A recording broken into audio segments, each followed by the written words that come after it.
What's up, guys? Welcome to the Saturday show. Now on Saturdays, I like to go back through the week of Newswave and see what you guys had to say down in the comments. And it was kind of a week that was all over the place, of course, because Christmas was right there on Tuesday, and so of course we had Christmas Eve and the day after Christmas. So it was all over the place. We only missed one day though on Christmas Day, and other than that, we had 4 days of Newswave. So there's still a lot to go through and check out. And we're going to do that and see what you guys had to say about things like the Persona situation, of course, even the PlayStation Classic situation. A lot of stuff to go over. As always, guys, enjoy these videos. Do hit the like button, it does help out. We're going to start with some quick news that kind of popped up out of nowhere. It was very odd, but as soon as it did pop up, it had a lot of people talking about it. And that is the new possibility, I guess, of Witcher 3 going to the Switch. Yeah, that's right. Witcher 3 on the Switch. Now, where did this all start from? Well, it seems like a French retailer actually posted it, and you're seeing that listing here.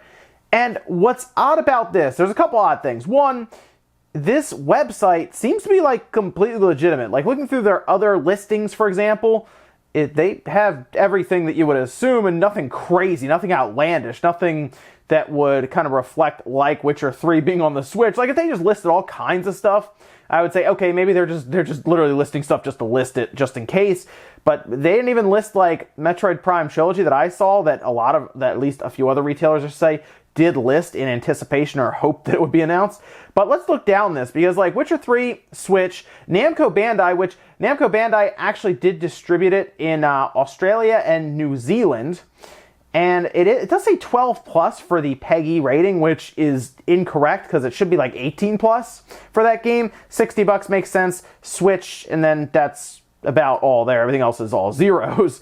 But it does bring up the possibility or the idea, definitely the talking point that a lot of people kind of started discussing, of Witcher 3 possibly showing up on the Switch. And if it's technically possible or feasible at this time, because there's a few things outside of just being able to run the game, right? I mean, the Xbox One and the PS4, the base models, don't even run it that well. Even like the Pro and the X don't run it great. But it does need a lot on like a PC, or a good amount on the PC to play it well. And now we're seeing the possibility of the Switch with a Tegra X1 being able to run it. The thing that I always look at is storage space for a game, because there are a lot of games that probably can't go to the Switch, not because the Switch can't run it, but because the storage that's needed, specifically on a game cart, for example, or even a download that would then exceed the Switch's internal storage, would be too much, right? Like, for a great example here is Witcher 3. Witcher 3, just base is 35 gigabytes, but then when you start tacking on all the other downloadable content and stuff, it gets up there. People were saying it's up as high as 68 gigabytes. Now I have the base game of Witcher 3, and then I also have the downloadable content on the PC, but I wanted to see what it was on consoles, because that would closer, I guess, reflect what it is on, what could be on the Switch. And yeah, it seems to be about 68 gigabytes if you have to download everything on console. So that would be very tough. Now, of course, we've seen some very large games like Doom, for example, make its way down to a 16 gigabyte cart where they eliminated the multiplayer from the cartridge, had you download that because it makes sense. Even Wolfenstein was a fairly large game, the second one, and they moved that over. So it's not impossible, I'll say that. I don't think it's impossible. My real question is, what are their standards set for? Because we just saw Ark run at a lower resolution than a Nintendo 64 game, and they still put that game out there for $50. So I feel like there are some companies that don't want to do that and put their game out there at less than Nintendo 64 levels of resolution. And then there are some that just don't care and they want to put it out and see if it'll sell. I'm hoping that CD Projekt Red would put this thing out if it was working within reason, and not just like put it out there and it's like just terrible looking or running, because then you'll get people buy it and they'll be put off by it and really annoyed. But I mean, Witcher 3 on the Switch would be a very large announcement. And again, it's not impossible. It's definitely not impossible, I'll say that. But we know, or at least feel, that Nintendo Direct is coming up. It's almost tradition at this point for there to be a Nintendo Direct in January of some kind. And Witcher 3 would be one of those massive bombshells that they could drop there, so at least we probably won't have to wait long, as January's in a couple days now, and could we possibly see Witcher 3 on the Switch? Let me know down below. And starting the week on Monday, we talked about the Tekken series producer Harada asking fans to make noise about a possible Switch port of Tekken 7 if they wanted it. We also saw Final Fantasy XII get rated by the ESRB for the Switch, leading us to believe that the game could be releasing very soon. Mike says, it's okay, Chrono Trigger fans have been begging Square for another entry in the series for 2 decades. So I'm okay with fans asking a developer to just make a new game. Like, hey, we want a sequel to Mega Man Legends 2. We want Mega Man Legends 3. You guys canceled on us. Bring that up. We want Mega Man X9. Make that happen. We want Mega Man 11. Well, that happened, so that's good. But think about people like the Chrono Trigger fan base who want another Chrono Trigger. I think that's perfectly fine to demand and even hope for a sequel to a series that you really like, even localization, right? That's another big one. Mother 3 gets asked about all the time for localization because people want to see it happen despite there being a fan translation.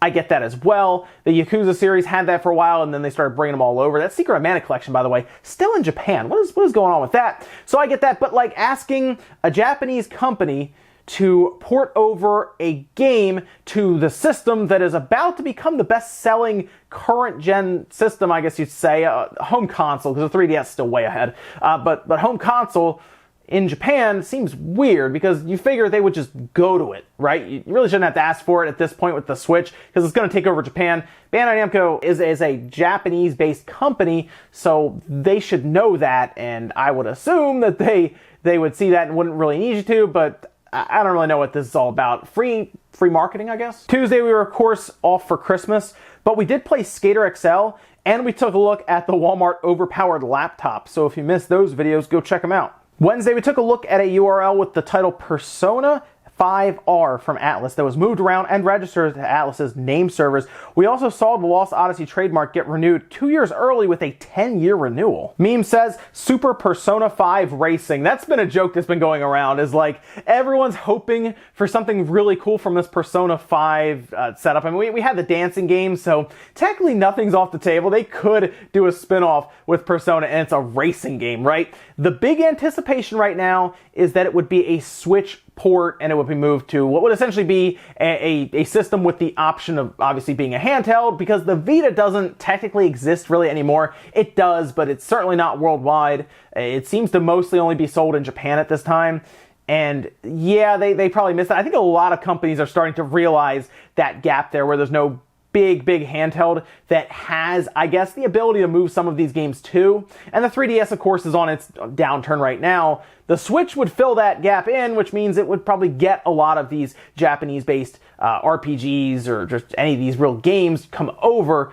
So I wouldn't be surprised if Persona 5R is a Switch port, but brace yourselves for the idea that it could be something crazy or weird, or again, it could just be another PS4 game, just like a remaster with like better visuals maybe, because keep in mind, Persona 5 originally was a PS3 game as well as a PS4 game, so the PS3 game was pretty much brought up in resolution to the PS4 standards, so I don't think they ever really took great advantage of the PS4 itself, so maybe that's something else they want to do. PS4 only release extra content and put it out there for, well, it's probably easy money. Dad says, Persona 4 equals yellow, handheld version equals Persona 4 golden, Persona 5 equals red, 100% Persona 5 Ruby. I've heard of this as well. A lot of people talking about this, that it could be that handheld version, essentially, for the Switch, right? And it is Persona 5, Ruby, and that would be cool too. I think that makes a lot of sense. We don't really know what that R stands for yet, so we are pretty much matching it up to words, but at least that one does kind of fall in line with what they did with the Vita version, Golden, for Persona 4. So yeah, Persona 5 Ruby would be really cool. I guess they could also just Persona 5 Red, I guess. But Ruby would be kind of neat. We're also kind of thinking a bit in terms of, I guess, like Pokemon games there as well. But like Persona 5 Golden, Persona 5 Ruby, yeah, I could see that. That would actually be pretty cool to see. Thursday, retailers started to mark down the PlayStation Classic immediately following Christmas shopping. With the PlayStation Classic now $60 or even less at certain stores, it's pretty clear that Sony's first attempt at a plug-and-play console didn't go over well. Delta says, Sony's that classmate that tries copying your answers for a test and still fails. So this is the weirdest situation. Think about it this way. Sony could look at exactly what Nintendo did and turn around and do that with their own games, kinda. I mean, they didn't really have, if you really look back on it, they didn't have a lot of games actually during the PS1 era, and that's weird. They would actually probably do better during that PS2 era because they had more games then, a lot more games in terms of first party studio stuff, but back then, they entered the game brand new, so they didn't really have the studios that they had in the PS2, PS3 even now. So they kind of had to get a lot of third-party content on there, and they did because they had the CDs. But you're right, they could have looked at Nintendo and said, okay, this is how we're going to do it. I mean, technically, they did copy off Nintendo when it came to just the quality of the system itself. Like, if you hold that system, it feels quality. The problem is when you power it on, it all kind of falls apart. But this isn't, it's not like it's exclusive for Sony to be able to look at something that a competitor is doing and still not do it right. Man, that's Nintendo's online. Like, they could be looking at, they could have taken notes from the original Xbox, you know, back in like 2002 or whatever, and done that, but they didn't do that either. So, like, it's odd that these companies do this. I mean, Microsoft at least was looking at what the other two companies are doing with Nintendo and Sony and thought, okay, well, I guess we need first-party studios, so let's go do that. So they've learned there. We'll see what happens next generation with those studios, though. They gotta make some good games first under the Microsoft umbrella. But yeah, it's weird. I don't get it. Okay, Nintendo's making a system that's not $100. It has some solid games from that time period, and it has a solid system. They were so close with the system, but man, everything else, like the software, the emulation, like, why use a free emulator when you probably have one in-house that you've been developing and you've put on your PS3 and other devices? Like, I don't get that part. It's almost like one division made the hardware, and then another division put the software together. And the division that put the software together was like 3 people in like an office building that put it together on like their lunch break or over a weekend. Finally, on Friday, we saw Sakurai make a visit to Atlus headquarters for an interview, and even making a short video where he meets Morgana from Persona 5. Andrew says, to be fair, Sakurai isn't actually a Nintendo employee. He's a contractor. They pay him to specifically work on specific projects. Sakurai doesn't rep Nintendo, he reps Sora Limited. You're absolutely right about that. We talked about that in the past week or so as well, that he could possibly be hired by Sony or Microsoft to make a project and they could fund that. However, I think he's pretty tied to Nintendo because Nintendo has taken care of him for so long, and it seems like he enjoys making Smash, so why would he go anywhere else? And that's my thought anyway. He's pretty comfortable where he is and what he's doing. And it seems like Nintendo's been giving him a lot of freedom, especially recently where he's getting more time off, and we've seen him traveling. I mean, he went to the Atlus headquarters here to have some fun, essentially in like an interview and a video he made with him.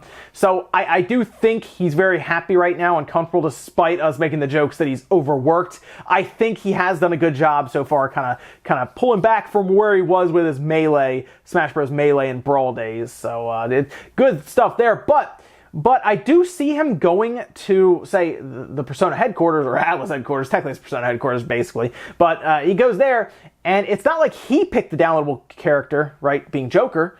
That was Nintendo. Nintendo picked that. So there's probably a reason they picked that outside of just saying, oh, this will be fun, let's do this. I feel like there is a business relationship that Nintendo is continuing to build with Atlus, and I feel like they do want Persona on there. It's possible that Atlus talk to them about Persona 5 going over. We don't know if any of this stuff is obviously set in stone, but it's fun to speculate and think about that. So I can tell you now, Nintendo more than likely sent Sakurai there. They probably set all of this up. I don't think Sakurai called Atlus and was like, hey, I'll come by. Nintendo probably had all of this figured out and set up well in advance with Atlus, that he would come by and do his interview. That's probably more a requirement or whatnot, part of his contract that he's contracted out to do. So it's going to more so come down to, does all of this that we're seeing right now, the URLs, the Smash Bros. Inclusion, Sakurai showing up and hugging Morgana's big head, does all of this turn into Persona 5R being a Switch game? And hopefully, based on what we're seeing, it won't have to be much longer before we find out. And ladies and gentlemen, that's going to do it here for the Saturday show. Thank you guys so much for tuning in. Make sure you like the video if you liked it and dislike it if not, and leave comments down below about everything we talked about.